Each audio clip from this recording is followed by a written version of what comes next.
റോഡിലൂടെ തിരക്കിട്ട് നടക്കുകയായിരുന്നു അമീർ. ജോലി സ്ഥലത്തെത്താനുള്ള അടുത്ത തീവണ്ടിക്ക് സമയമായിരുന്നു. നടത്തത്തിനിടയിൽ വില കൂടിയ ഏതോ ഒരു ഭക്ഷണത്തിന്റെ മണം അവന്റെ മൂക്കിലേക്ക് അടിച്ചു വീശി. സമീപത്തുള്ള ഏതോ റെസ്റ്റോറന്റുകളിൽ നിന്നായിരിക്കും എന്ന് അവൻ കരുതി. പെട്ടെന്നാണ് തൊട്ടടുത്ത കടയുടെ വരാന്തയിലിരുന്ന് എന്തോ ഭക്ഷണം ആർത്തിയോടെ കഴിക്കുന്ന ഒരു വൃദ്ധനെ അവൻ ശ്രദ്ധിച്ചത്. അതെ, ആ യാചകൻ എന്ന് തോന്നിക്കുന്ന വൃദ്ധൻ തന്നെയാണ് ആ ഭക്ഷണം കഴിക്കുന്നത്. അമീർ ഒരു നിമിഷം നിന്നു. ആ വൃദ്ധനെ വീക്ഷിച്ചു. അയാളുടെ കയ്യിൽ പകുതിയിലേറെ തിന്നു തീർത്ത വില കൂടിയ പിസ്സയുടെ കഷ്ണം. മുമ്പിൽ അത് പാക്ക് ചെയ്ത ഭംഗിയുള്ള പാക്കറ്റും. അമീറിന് അയാളോട് പുച്ഛം തോന്നി.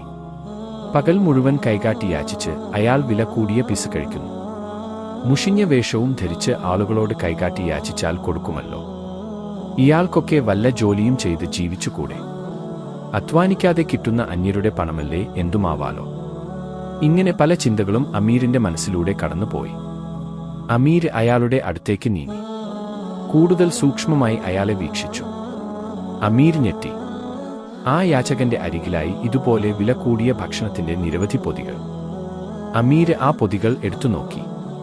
ആരൊക്കെയോ കഴിച്ചു വലിച്ചെറിഞ്ഞ ഭക്ഷണ പൊതികൾ.